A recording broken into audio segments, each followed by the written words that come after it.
आदमी अचानक समझ गया कि दुनिया का अंत आने वाला है। उसने एक ही बार में 3 क्रेडिट कार्ड स्वाइप करके 1 साल तक खत्म न होने वाले स्नैक्स जमा कर लिए। उसकी अजीब हरकत देखकर कैशियर हैरान रह गया। लड़के ने डरते हुए पूछा, जीफान, क्या सच में दुनिया खत्म होने वाली है? क्या मुझे नौकरी छोड़कर भाग जाना चाहिए? जीफान ने सलाह दी कि वो तुरंत घर चला जाए। अभी कुछ देर पहले ही जीफान को अपनी डॉक्टर बहन का फोन आया था। बहन ने बताया कि एक खतरनाक फ्लू अचानक फैल गया है। पूरा अस्पताल अब तबाही में बदल चुका है। हर तरफ खांसी, बुखार और बीमार मरीजों का सैलाब है। बहन ने गंभीरता से कहा कि जीफान तुरंत सामान जमा करे और अकेले रहने वाले बड़े भाई को ढूंढे। चाहे कुछ भी हो जाए, घर से बाहर मत निकलना और किसी भी न्यूज रिपोर्ट पर भरोसा मत करना। मीडिया इस बात को जानबूझकर छिपा रहा है। संक्रमित लोगों की संख्या असल में बहुत ज्यादा है। जीफान ने बहन की बातों पर पूरा यकीन किया, लेकिन अब वो खुद भी मुश्किल में फंस गया था। आधा घंटा पहले जीफान को थिएटर के बाहर एक छोटी सी लड़की मिली थी। लड़की की देखभाल करने वाली आया फ्लू की वजह से अस्पताल पहुंच गई थी। अकेली सी उस बच्ची को देखकर जीफान का दिल पिघल गया और उसने तय किया कि वो उसे घर छोड़ आएगा। दोनों मेट्रो से सफर करते हुए आखिरकार छोटी छी के घर पहुंचे, लेकिन घर के अंदर अंधेरा था। दरवाजा कई बार खटखटाने पर भी कोई जवाब नहीं मिला। स्पष्ट था कि छोटी छी के माता पिता घर पर नहीं थे। जीफान ने सोचा कि लड़की को किसी पड़ोसी के हवाले कर दे, लेकिन इधर उधर देखने पर या तो बुजुर्ग लोग थे जो खुद परेशान थे, या झगड़ालू पड़ोसी जिनसे रिश्ते अच्छे नहीं थे। कुल मिलाकर कोई भी छोटी छी की देखभाल नहीं कर सकता था। ठंडी हवा में कांपती उस बच्ची को देखकर जीफान फिर से पिघल गया और उसने तय किया कि वो खुद उसकी देखभाल करेगा। दोनों एक सुपरमार्केट पहुंचे, जहां जीफान ने बिजली की तेजी से 4 बड़े ट्रॉली सामान से भर दी। इतना बड़ा जमावड़ा देखकर मासूम छोटी छी को भी कुछ अनहोनी का आभास हुआ। उसने पूछा, जीफान, क्या मैं अपने मम्मी पापा को फिर से देख पाऊंगी? उसके सवाल पर जीफान बस सच्चाई ही बता सका। फ्लू फैल चुका है, बाहर बहुत खतरा है। थोड़ी सी लापरवाही भी संक्रमण का कारण बन सकती है। इस वक्त सबसे जरूरी है कि कोई सुरक्षित जगह ढूंढ ली जाए। जीफान ने छोटी छी को 2 विकल्प दिए, या तो वो उसके साथ फ्रैंक के घर चले या फिर खुद टैक्सी लेकर घर जाकर मां को ढूंढे। छोटी छी एक पल के लिए झिझकी, फिर चुपचाप बर्फ से ढकी राह की ओर चल पड़ी। उसकी पतली सी पीठ को देख जीफान का दिल पसीज गया। उसने झूठ कहा कि उसने छोटी छी के माता पिता से संपर्क कर लिया है और उन्होंने कहा है कि फिलहाल वही उसका ख्याल रखे। यूं ही एक बड़ा और एक छोटा, दोनों मुश्किल से ठेलते हुए शॉपिंग ट्रॉली को फ्रैंक के घर की ओर बढ़ने लगे। रास्ते में उन्होंने देखा कि एक कार जोरों से एक्सेलरेटर दबाते हुए पेड़ से टकराने वाली थी। जीफान पहले तो पास जाकर देखने ही वाला था कि तभी ड्राइवर ने अचानक दरवाजा खोलकर नीचे उतरने की कोशिश की। डर के मारे जीफान ने झट से दरवाजा वापस धकेल दिया। वो समझ गया कि ड्राइवर संक्रमित हो चुका है। जीफान ने ड्राइवर से कहा कि वो हरगिज नीचे न उतरे, न खुद को न किसी और को नुकसान पहुंचाए। वो एम्बुलेंस को बुलाने की कोशिश करेगा। खांसते हुए उस ड्राइवर को देखकर जीफान को एहसास हुआ कि अब बाहर ज्यादा देर रुकना मुमकिन नहीं। वो छोटी छी को लेकर तेजी से भाई के घर की ओर भाग पड़ा। अपार्टमेंट पहुंचकर जीफान ने गेट पर गार्ड को नमस्ते कहा और जल्दी से लिफ्ट में घुस गया। लेकिन जैसे ही लिफ्ट का दरवाजा बंद होने वाला था, एक औरत अंदर घुस आई। जीफान ने सामान्य से बिल्कुल उलट सख्ती दिखाते हुए उसे बाहर निकाल दिया। कई मुश्किलों के बाद आखिरकार दोनों सुरक्षित फ्रैंक के घर पहुंच गए। इतने सारे सामान और एक अनजान बच्ची को देखकर भाई फ्रैंक हैरान रह गया। जब जीफान उसे सब कुछ समझाने ही वाला था, तभी एक विमान जोरदार आवाज के साथ खिड़की के पास से गुजरा और सामने वाले पार्क में जा गिरा। आग की लपटें आसमान छूने लगीं। अब फ्रैंक के पास शक करने की कोई वजह नहीं बची थी। दुनिया सचमुच तबाही के कगार पर थी। पलक झपकते ही 80 दिन बीत गए। खाना खत्म हो चुका था। जीफान छोटी छी को साथ लेकर सामान ढूंढने बाहर निकला। इमारत के गलियारों में सन्नाटा और डर फैला था। नीचे का सिक्योरिटी गार्ड बहुत पहले ही मर चुका था। बाहर चारों तरफ बर्फ की सफेदी थी। पूरा शहर एक बर्फीली दुनिया में बदल चुका था। जीफान छोटी छी को लेकर जमी हुई झील पार करता, जंगलों से गुजरा। आखिरकार इस बर्फीली वीरानी में एक छोटी लकड़ी की झोपड़ी मिल गई। दोनों ने वहीं शरण ली। इस अचानक आई बर्फीली महामारी ने लगभग आधी दुनिया की आबादी को खत्म कर दिया था। जीफान और छोटी छी ने इस प्रलय में मुश्किलों से जीना सीखा। खुशकिस्मती से छोटी छी बहुत होशियार थी। वो जल्दी सीखती थी, बंदूक चलाना भी जानती थी और चाकू से खेलना भी। दोनों एक दूसरे पर निर्भर होकर जी रहे थे। शिकार करके गुजारा करते। जिंदगी कुछ हद तक संभल गई थी। लेकिन हाल ही में जीफान ने देखा कि छोटी छी बदल गई है। वो नंबर 11 योद्धा नाम की कॉमिक में खो गई थी। पूरी तरह पढ़ने में डूबी रहती, यहां तक कि जीफान की मौजूदगी को भी नजरअंदाज करने लगी थी। उस दिन हमेशा की तरह जीफान और छोटी छी सामान ढूंढने निकले। जीफान घरों में जाकर सामान इकट्ठा करता और छोटी छी ऊंचाई पर बंदूक लिए चौकसी करती। अगर कोई खतरा होता तो छोटी छी गोली चलाकर जी फान की रक्षा करती। घर के अंदर जी फान ने जितने भी काम के डिब्बे मिले सब पैक कर लिए और आखिर में मजाक में एक अजीब सी नकली विग भी उठा ली। लेकिन जैसे ही वो वापस लौटने वाला था, एक पूरी तरह हथियारों से लैस औरत अचानक सामने आ गई और उसने जी फान को गोली मार दी। खुशकिस्मती से जी फान गंभीर रूप से घायल नहीं हुआ। उसने मौका देखकर पलटवार किया और जल्दी से छोटी छी को आवाज दी कि वो गोली चलाए। लेकिन उस वक्त छोटी छी अपनी कॉमिक में खोई हुई थी। उसने जी फान की मदद की पुकार बिल्कुल नहीं सुनी। इस बात से जी फान बहुत नाराज हुआ। वापस लौटते वक्त उसने चुपचाप वो किताब, जिसकी वजह से वो लगभग मर जाता, बर्फ में फेंक दी। जल्द ही छोटी छी को पता चला कि उसकी कॉमिक गायब है और दोनों में जबरदस्त झगड़ा हुआ। हालांकि पिछले 1 साल में वे एक दूसरे के सबसे करीब थे। अब उनके बीच एक छोटी सी पर गहरी दरार पड़ चुकी थी। फिर भी झगड़ा तो झगड़ा ही रहा, मगर जब जी फान ने छोटी छी का वो मासूम और उदास चेहरा देखा तो आखिरकार उसका दिल पिघल गया। उसने मोटे मोटे ऊनी कपड़े पहने और ठंडी रात की तेज हवाओं का सामना करते हुए उसी रास्ते पर वापस निकल पड़ा ताकि वो कॉमिक ढूंढ सके। काफी देर की तलाश के बाद जी फान को आखिरकार बर्फ में वो कॉमिक मिल गई। लेकिन जैसे ही वो लौटने वाला था, अचानक एक भूखी जंगली भेड़िया झपटकर उस पर टूट पड़ी और उसे जमीन पर गिरा दिया। जी फान ने दर्द से चीख उठी। भयंकर संघर्ष के बीच आखिरकार उसने एक गोली चला दी। अगले दिन जब जी फान बर्फ में होश में आया तो वो किसी तरह जिंदा तो था, मगर बुरी तरह घायल। वो खड़ा तक नहीं हो पा रहा था। घर लौटने के लिए अब उसके पास सिर्फ एक ही तरीका था, रेंगते हुए आगे बढ़ना। वो बेहद तकलीफ से, दर्द से तड़पते हुए एक एक कदम रेंगता गया। हर हरकत उसके लिए जानलेवा पीड़ा थी। ठीक छोटी झोपड़ी तक पहुंचने से पहले ही एक 3 पहिए वाली गाड़ी वहां आई। अंदर बैठे लोगों ने उसे देखा और जी फान, जो अब तक किसी तरह जिंदा था, आखिरकार बेहोश होकर गिर पड़ा। जब उसकी आंख खुली तो उसने खुद को 1.5 मीटर चौड़ी बिस्तर पर लेटा पाया। वो अब भी जिंदा था। यह जगह दरअसल एक गर्भवती महिलाओं का आश्रय केंद्र थी।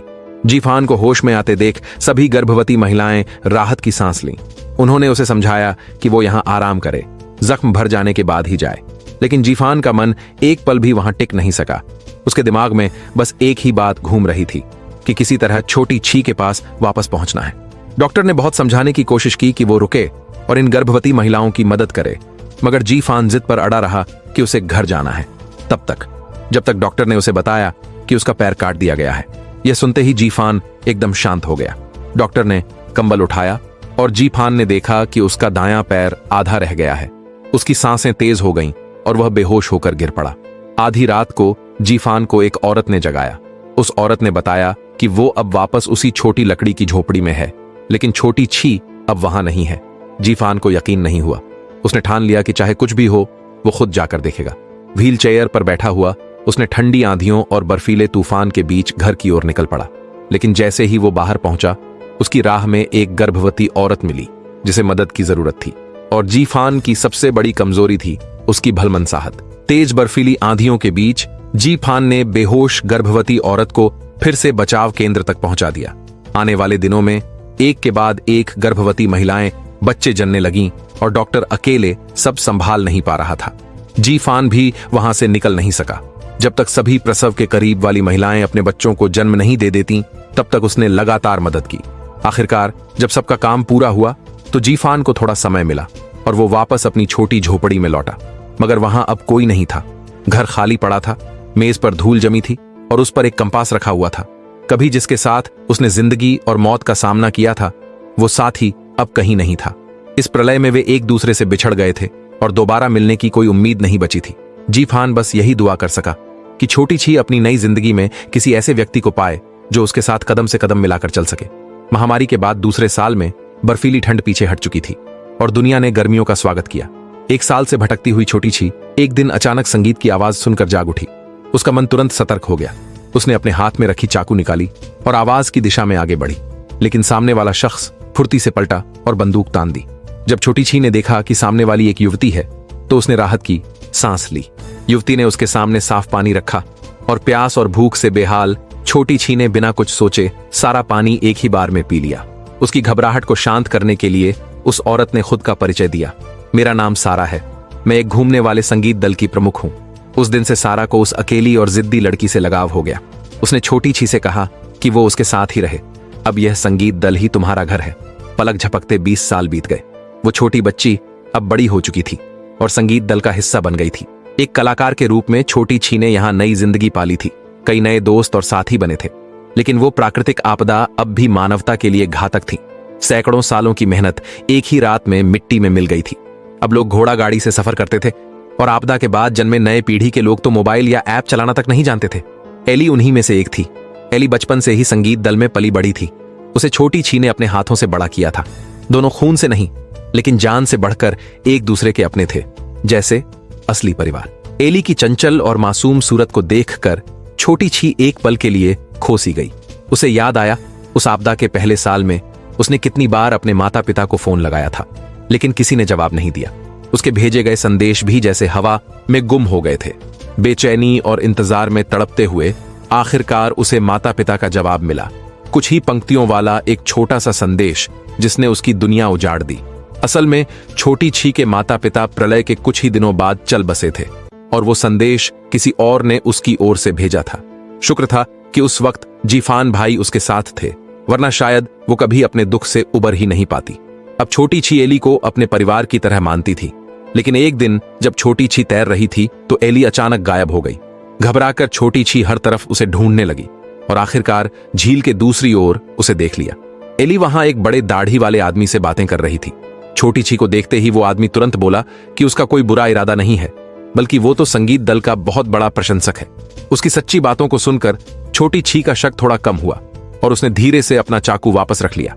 थोड़ी देर बातचीत के बाद उस आदमी, जिसका नाम डेविड था, की नजर छोटी छी की कलाई पर बने टैटू पर पड़ी।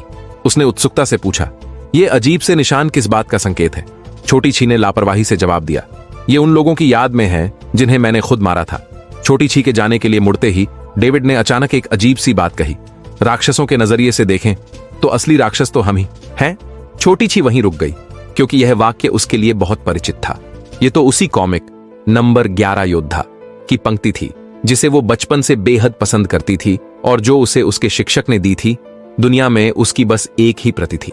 डेविड के आने के बाद से ही छोटी छी के मन में एक बेचैनी थी। रात को संगीत दल का प्रदर्शन हमेशा की तरह हुआ और छोटी छी के शानदार अभिनय ने सबका दिल जीत लिया। पूरा हॉल तालियों से गूंज उठा। प्रदर्शन खत्म होने के बाद छोटी छी ने दूर खड़े डेविड को देखा। इस बार उसने बिना किसी झिझक के उसका झूठ पकड़ लिया।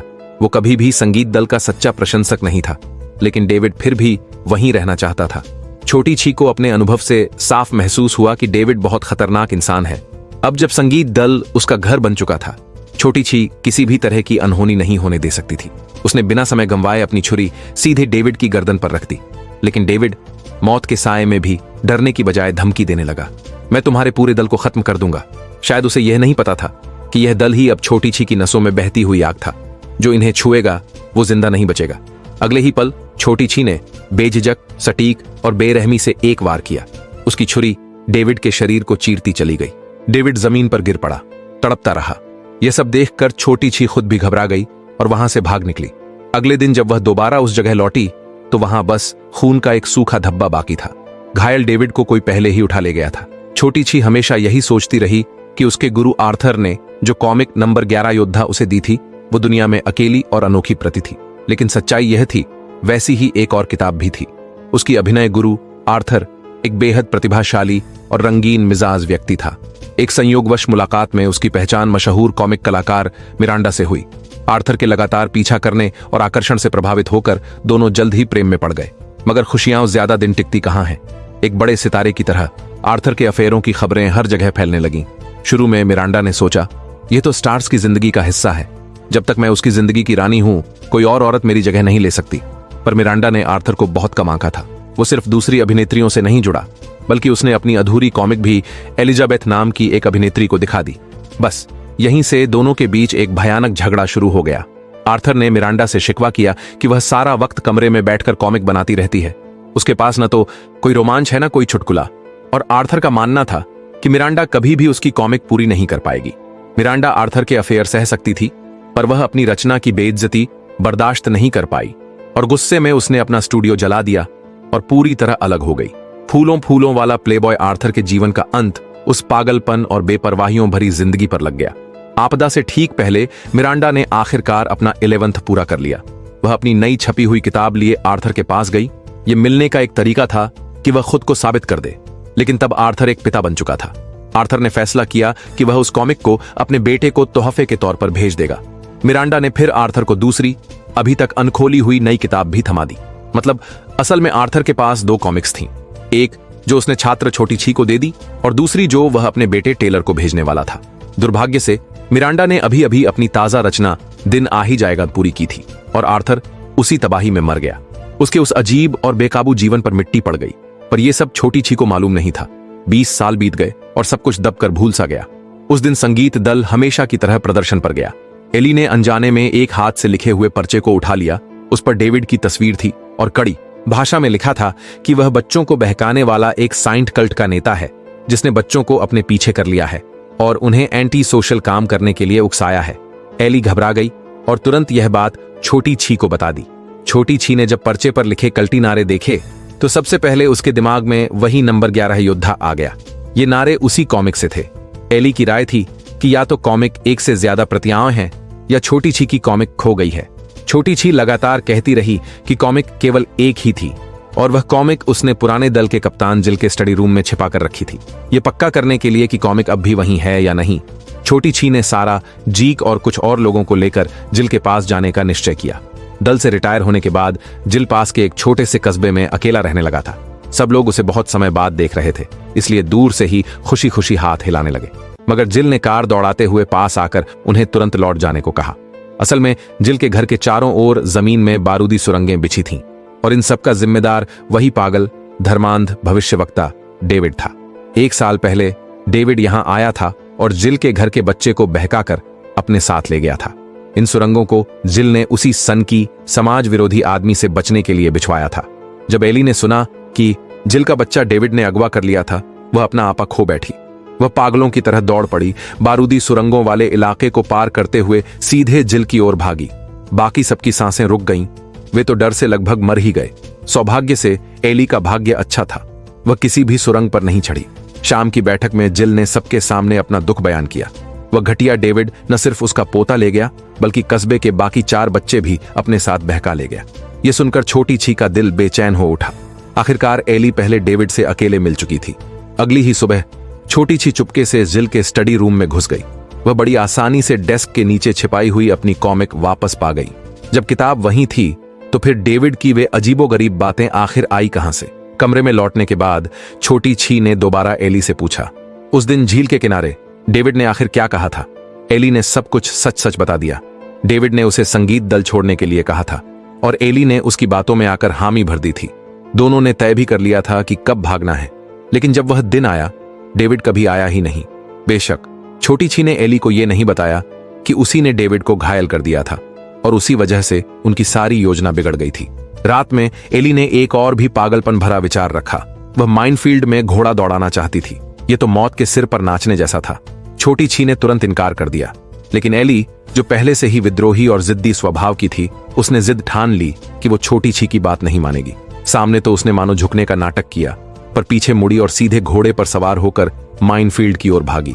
छोटी छी का दिल धक से रह गया। वो घबराई और तुरंत पीछे दौड़ी। जैसे ही दरवाजा खोला उसने देखा कि गलियारे में एक बच्चा खड़ा है जिसके शरीर से बारूदी सुरंगें बंधी थीं। छोटी छी पूरी ताकत से उसके पीछे दौड़ी, लेकिन वह एक कदम देर कर गई। अगले ही पल जोरदार धमाका हुआ। धमाके की आवाज के साथ ही छोटी छी के जहन में डेविड की वह धमकी गूंज उठी, मैं तुम्हारा सब कुछ छीन लूंगा, एली को, बैंड को और तुम्हारी हर प्यारी चीज को। लेकिन सोचो तो, छोटी छी खुद भी तो हर खोई हुई चीज से ही बड़ी हुई थी। माँ बाप खोए, जी फान खोया। उसे याद आया उस दिन जब जी फान किताब ढूंढने निकला था तो अगले दिन तक भी नहीं लौटा। सुबह हुई तो छोटी छी ने झोपड़ी के बाहर कुछ आवाजें सुनी। वो भागकर बाहर आई, पर वहां सिर्फ बर्फ थी और बर्फ में पड़ी वही कॉमिक बुक जो जीफान उसके लिए लेकर आया था। और इस सारी त्रासदी की जड़ वह भयानक प्रलय थी, वही जिसने इंसानों को जानवर बना दिया, जिसने डेविड जैसे लोगों को जन्म दिया। 20 साल पहले डेविड भी बस एक मासूम बच्चा था जो अपनी मां के साथ रहता था। हाँ, सही पहचाना, वह था आर्थर और एलिजाबेथ का बेटा टेलर। टेलर चांदी की चम्मच लेकर पैदा हुआ था। माता पिता दोनों जगमगाते सितारे थे, लेकिन नियति ने उसके साथ बेरहमी की। जब प्रलय का फ्लू फैला, टेलर और उसकी मां एलिजाबेथ एयरपोर्ट में फंस गए। दुनिया तबाह हो रही थी, कानून खत्म, इंसानियत खत्म। हर कोई अपने लिए जी रहा था, कोई धोखा दे रहा था, कोई साजिश कर रहा था। उसी वक्त एक संक्रमित जॉन से आई विमान धीरे धीरे एयरपोर्ट पर उतरी और वहां मौजूद लोगों ने उसे मानो मौत का दूत समझ लिया। किसी भी यात्री को विमान से उतरने नहीं दिया गया। उन्हें वहीं जहाज में बंद कर दिया गया ताकि वे वहीं अपने हाल पर मर जाएं या बच जाएं। प्रलय के शुरुआती दिनों में एलिजाबेथ और उसका बेटा टेलर फिर भी ठीक ठाक जीवन बिता रहे थे। एयरपोर्ट पर उनकी मुलाकात आर्थर के पुराने दोस्त क्लार्क से हुई। क्लार्क की देखभाल में टेलर को इस बर्बाद दुनिया की हवा तक नहीं लगी। एयरपोर्ट में फंसे हुए 12वें दिन टेलर को उसके पिता आर्थर का भेजा हुआ तोहफा मिला, वही कॉमिक बुक 11। असल में टेलर के दिल में पिता के लिए कोई खास भावना नहीं थी। हालांकि एलिजाबेथ हमेशा उसके सामने आर्थर की छवि को संवारती थी, कहती थी कि वो एक अच्छे पति और अच्छे पिता हैं। लेकिन टेलर की नजर तेज थी। वो महसूस कर चुका था कि पिता असल में एक घर की परवाह न करने वाले रंगीन मिजाज आदमी हैं। फिर भी टेलर के मन में अब भी एक अंतिम उम्मीद बाकी थी कि शायद आर्थर वैसा ही हो जैसा मां कहती है, एक ऐसा पिता जो सच में उसे प्यार करता है। छोटी छी की तरह टेलर भी जल्द ही उस कॉमिक की दुनिया में डूब गया। एक रात जब वो अकेले बाहर बैठकर कॉमिक पढ़ रहा था, उसने देखा कि सामने खड़े मौत के जहाज से कोई आदमी रेंग कर बाहर आ रहा है। टेलर ने उसे उठा लिया और उसे एयरपोर्ट के हॉल में ले आया, सोचकर कि शायद वह उसकी जान बचा सके। लेकिन तभी पूरे हॉल में हड़कंप मच गया। टेलर समझाने लगा कि वह व्यक्ति संक्रमित नहीं है और शायद बाहर की दुनिया में भी कोई बचा हो, मगर डरे हुए लोगों ने उसकी बात नहीं सुनी। उन्होंने गोली चला दी। वह आदमी वहीं जमीन पर गिर पड़ा, लहू बिखर गया और कुछ छींटे टेलर के चेहरे पर जा लगे। वो भय से स्तब्ध रह गया।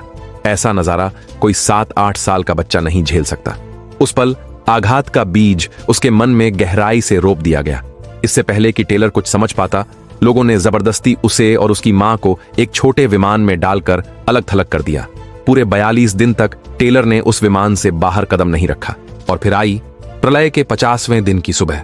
क्लार्क ने एयरपोर्ट के ब्रॉडकास्ट रूम में एक म्यूजियम बनाने की तैयारी की ताकि वो इंसानियत के बीते हुए कामों और उसकी शान को याद रख सके। एलिजाबेथ से बात करते हुए दोनों ने आर्थर का जिक्र छेड़ दिया। क्लार्क ने जैसे मशीन गन चला दी हो आर्थर के खिलाफ अपनी सारी शिकायतें उगल दी। यहां तक कि गुस्से में उसने टेलर को भी उसमें घसीट लिया। लेकिन दोनों ने यह नहीं देखा कि ब्रॉडकास्ट रूम का माइक बंद नहीं था। उनकी हर एक बात, हर एक शब्द सीधे टेलर के कानों तक पहुंच गया। पिता की खूबसूरत छवि जो टेलर के जहन में थी, एक पल में टूट गई और उसने समझ लिया वो एक ऐसा बच्चा है जिसे सब नफरत करते हैं। उसका मन धीरे धीरे बिगड़ने लगा और आखिरकार उसने ले लिया एक खौफनाक फैसला। रात के सन्नाटे में ब्रॉडकास्ट रूम से अचानक टेलर की आवाज गूंज उठी। उसकी आवाज में एक अजीब सी शांति थी। जब उसने क्लार्क से कहा, मैं अब मौत की तरफ जा रहा हूं, किसी ने सोचा भी नहीं था। टेलर सीधा उस जहाज में घुस गया जो लाशों से भरा हुआ था। वो उसे आग लगाने वाला था, दुनिया से अलविदा कहने के लिए। एलिजाबेथ ने उसे देखा और पागलों की तरह उसकी ओर भागी, मगर वो फिर भी देर कर चुकी थी। वो विमान आग की लपटों में घिर गया और अंत में एक जोरदार धमाके के साथ फट पड़ा। सबको लगा टेलर उसी में मारा गया, लेकिन किसी की नजर से दूर एक कोने में टेलर शांत खड़ा था, शोर मचाती भीड़ को देख रहा था। एक बैग कंधे पर टांगे वो चुपचाप वहां से चला गया। शायद बचपन में जो कुछ उसने झेला उसी ने उसकी मासूमियत और भलमनसाहत को खत्म कर दिया। वो एक मासूम बच्चे से धीरे धीरे बन गया एक खतरनाक पंथ गुरु। डेविड, शियाओची और टेलर एक दूसरे के बिल्कुल उलट थे। टेलर ने पूरी जिंदगी अपने बचपन के जख्मों को भरने में लगा दी, जबकि शियाओची ने अपने बचपन से ही अपनी जिंदगी को ठीक किया। एली के घोड़े पर बैठकर निकल जाने के बाद शियाओची पागलों की तरह चारों ओर उसे ढूंढने लगा। वो बच्चे को ग्रेनेड फोड़ने से नहीं रोक सका, जिससे जिल की मौत धमाके में हो गई। वो अब एली को खोने की सोच भी नहीं सकता था। घबराहट में शियाओची को याद आया जब उसने पहली बार एली को खो दिया था। तब एली बस 8 साल की एक छोटी बच्ची थी। कॉमिक्स में डूबी रहने की वजह से शियाओची उस बच्ची को, जिसे उसने अभी अभी पाया था, खो बैठी थी। खुशकिस्मती से एली खोई नहीं थी, बल्कि पुराने बैंड लीडर जिल ने उसे छिपा रखा था। जब शियाओची ने एली को फिर से अपनी बाहों में लिया, उसे लगा जैसे खोई हुई चीज फिर से मिल गई हो। उसने कसम खाई अब वो कभी कॉमिक्स नहीं पढ़ेगी। उस पल से एली के लिए शियाओची ने अपने सबसे करीबी साथी स्टेशन 11 कॉमिक को छोड़ दिया और उसे जिल के स्टडी रूम में छिपा दिया। लेकिन अब जब एली मौत और जिंदगी के बीच झूल रही थी, शियाओची घबराहट में पागल हो गई थी। उसे डर था कि कहीं एली को सच में डेविड ने बहला फुसलाकर अपने साथ न ले लिया हो। बेहद डर के मारे उसे ये तक एहसास नहीं हुआ कि वो खुद भी घायल हो चुकी है। साथी ने जब ध्यान दिलाया तभी उसने देखा कि उसकी बांह पर गहरी चोट लगी है। उसी वक्त दोनों ने देखा थोड़ी दूर आग की लपटें आसमान छू रही थीं। शियाओची दौड़कर वहां पहुंची और हैरान रह गई। जमीन पर बैंड के सदस्यों की कब्रें बनी थीं। डेविड वाकई चाहता था कि वो पूरे बैंड को खत्म कर दे। भारी धमाके के बाद पूरा बैंड मायूसी में डूब गया, खासकर बैंड लीडर सारा, जो दर्द भुलाने के लिए शराब का सहारा लेने लगी। सबसे बड़ी राहत की बात यह थी कि एली न तो माइंड ब्लास्ट में मरी और न ही डेविड के झांसे में आई। वो बस पूरी रात भटकती रही और फिर अगले दिन खुद ही बैंड में लौट आई। सारा को आखिर थोड़ी तसल्ली मिली। उसने आसमान में एक सिग्नल फायर दागा, एक तो जिल तक पहुंचने के लिए और दूसरा शियाओची को खबर देने के लिए। सिग्नल देखकर शियाओची को जब पता चला कि एली सुरक्षित है, वो राहत की सांस ले पाई।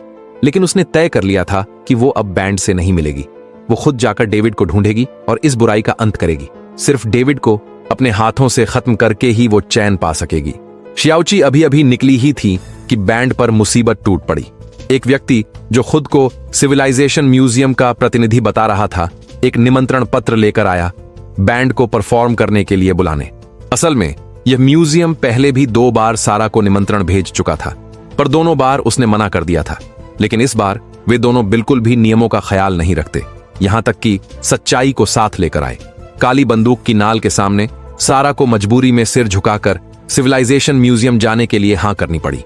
रवाना होने से पहले उसने शियाओची के लिए एक निशान छोड़ दिया। शियाओची कीचड़ भरे रास्ते पर जंगल की गहराइयों में उसे ढूंढती रही। जब वो लगभग जंगल से बाहर निकलने ही वाली थी, कुछ बच्चों ने उसका रास्ता रोक लिया। बच्चों ने खुद को समुद्र के नीचे के लोग बताया। शियाओची तुरंत समझ गई वे डेविड के बाल सैनिक हैं। तभी एक बच्चे ने सारा द्वारा छोड़ा गया निमंत्रण पत्र निकाला, जिसमें बैंड का ठिकाना लिखा था। इसके बाद शियाओची को डेविड के ठिकाने पर ले जाया गया। डेविड को देखते ही शियाओची ने फुर्ती से अपनी नाक और हाथ से उसकी गर्दन को जकड़ लिया, लेकिन डेविड पूरी तरह शांत था। उसने कहा, बैंड अब कैदियों में बदल चुका है, उन्हें म्यूजियम के लोगों ने ले लिया है। शियाओची को यकीन नहीं हुआ, पर डेविड ने साथ काम करने का प्रस्ताव रखा। वो दोनों मिलकर म्यूजियम में घुसेंगे। पहले तो शियाओची ने उस पर भरोसा नहीं किया, पर जब उसने सारा का टूटा हुआ चश्मा देखा, तब जाकर उसने डेविड के साथ हाथ मिलाने का फैसला किया। सब लोग एक साथ यात्रा पर निकल पड़े। रात को वे आराम के लिए रुके। शियाओची ने देखा डेविड बच्चों के साथ बेफिक्री से हंसी मजाक में घुल मिल रहा है। वो चाहकर भी यकीन नहीं कर पा रही थी कि यही आदमी कभी शैतानी पंथ का पैगंबर था। अगले दिन सभी ने फिर सफर जारी किया, लेकिन रास्ते में अचानक उन पर हमला हो गया।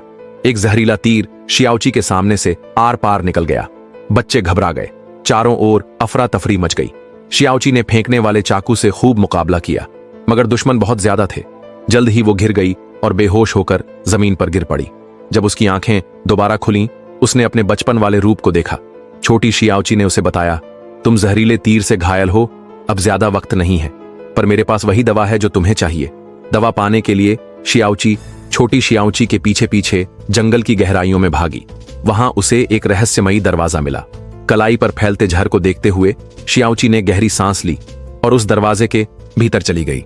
आंखों के सामने काली लेकिन जानी पहचानी सी दुनिया थी। वो लौट आई थी प्रलय के पहले साल में। फ्रैंक और नकली शियाओची वहीं थे। शियाओची आगे बढ़कर उन्हें पुकारना चाहती थी, मगर जिफान और फ्रैंक उसे देख ही नहीं पा रहे थे। केवल छोटी शियाओची ही उसकी मौजूदगी महसूस कर सकती थी। असल में शुरुआत में फ्रैंक जिफान और शियाओची को घर में लाना नहीं चाहता था। बहन के फोन पर जिफान ने कहा कि उसे क्वारंटीन जाना पड़ेगा। फ्रैंक ने तुरंत मना कर दिया।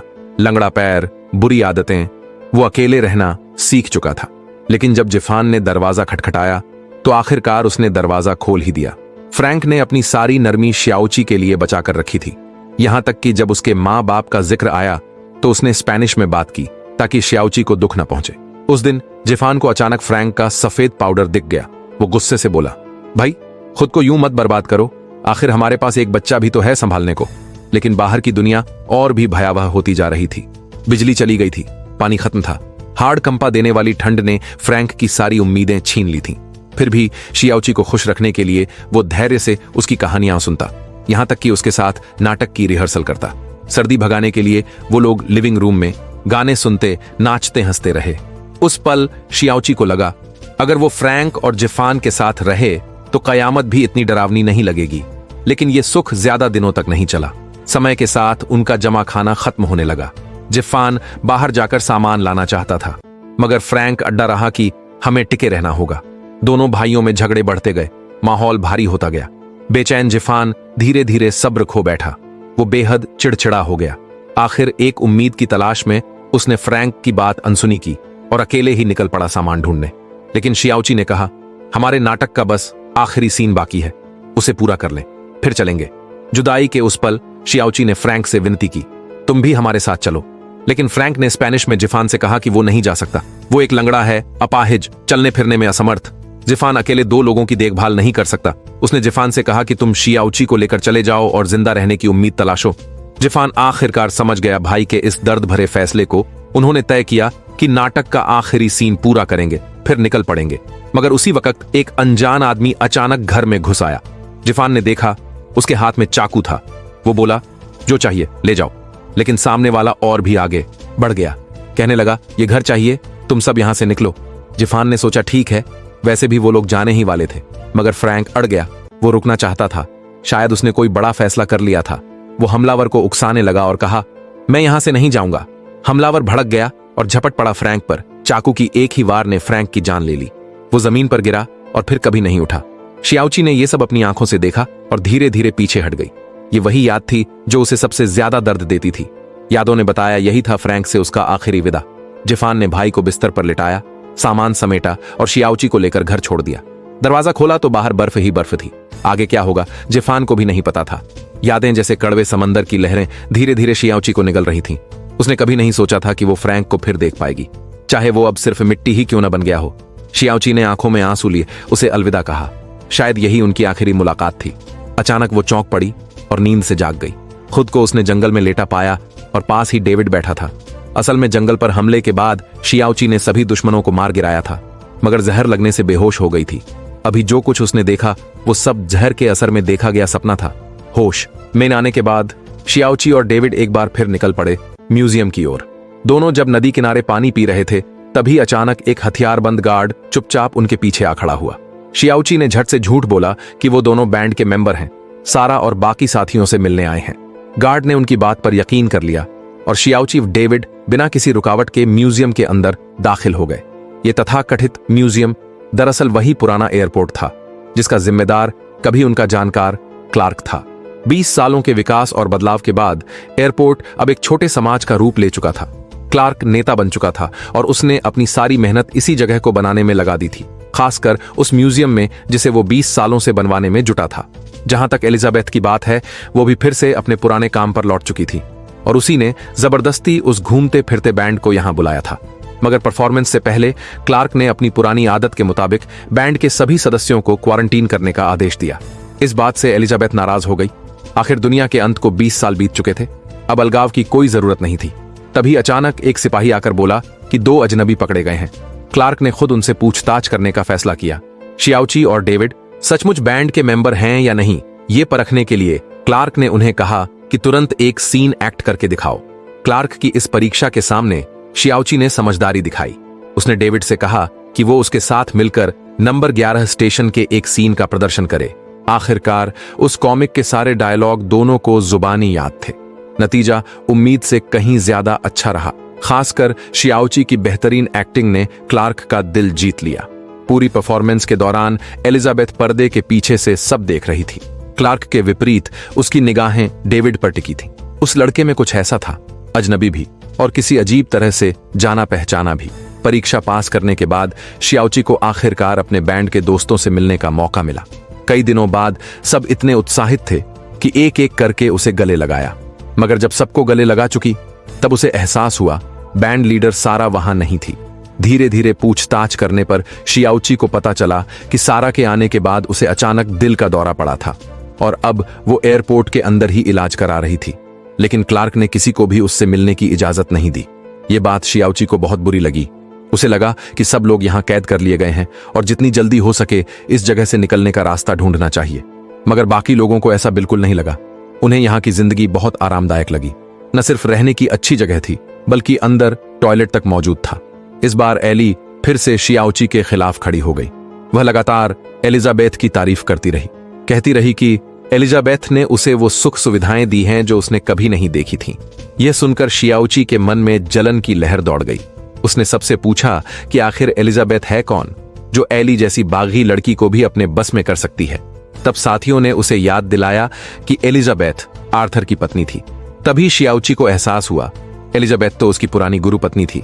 उसने फैसला किया कि वह अभी के लिए यहीं रुकेगी, कम से कम सारा से मिल तो ले।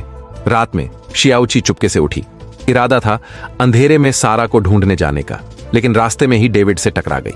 डेविड उसे लेकर ताज सेतु से गुजरा, फिर एक गुप्त रास्ते में ले जाकर सारा के कमरे की दिशा दिखाई।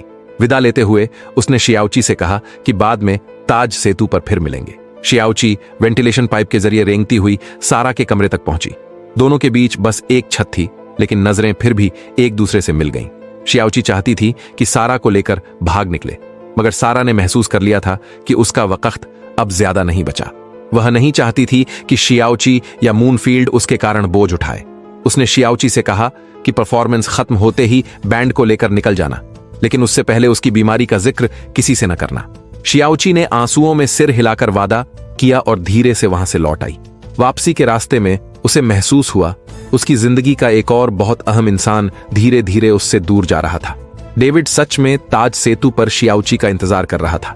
दोनों एक के पीछे एक पुल से नीचे कूदे और घेरे के बाहर की तरफ बढ़ने लगे, लेकिन यह सब नजारा एली ने देख लिया। उसने बिना झिझक दोनों की गतिविधियों की खबर एलिजाबेथ को दे दी। डेविड शियाओची को लेकर उस जली हुई हवाई जहाज के पास पहुंचा, वही जहाज जिसे उसने सालों पहले आग के हवाले कर दिया था। उस भीषण आग के बाद वहां बस कुछ राख और मलबा बचा था। दरअसल वह जहाज डेविड के लिए हमेशा एक डरावना सपना रहा था। उसे अब भी याद था उस एयरपोर्ट पर हुई तबाही, उन लोगों की चीखें जो मारे गए थे। अपने चेहरे पर महसूस हुआ गर्म खून, और घर छोड़ने के बाद बीते वो 20 साल की कठिन जद्दोजहद। डेविड की सच्चाई सुनकर शियाओची को आखिरकार पता चला कि वह उसके पुराने गुरु का बेटा टेलर है। रात गहराते ही शियाओची अपने ठिकाने पर लौट आई, जबकि डेविड ने फिर से उस विमान के मलबे को आग लगा दी। आग की लपटों में एलिजाबेथ वहां आ पहुंची। जैसे ही उसकी नजर सामने खड़े आदमी पर पड़ी, उसके मन की अजनबियत मिट गई। वह यकीन कर चुकी थी कि यही उसका बेटा टेलर है। 20 साल की तड़प और जुदाई का दर्द अभी व्यक्त भी नहीं हुआ था कि क्लार्क वहां पहुंच गया। वह दोनों को देखकर बेकाबू हो उठा। डेविड ने माँ बाप से रिश्ता मानने से साफ इनकार कर दिया, जिससे क्लार्क बुरी तरह भड़क गया। उसने डेविड पर इल्जाम लगाया कि उसने अचानक गायब होकर एलिजाबेथ को 20 साल तक दर्द में छोड़ा, मगर क्लार्क की बात पूरी होने से पहले ही डेविड ने अपने हाथ में पकड़ा उपकरण सक्रिय कर दिया। धमाके के साथ दूर खड़ा संग्रहालय आग की लपटों में समा गया।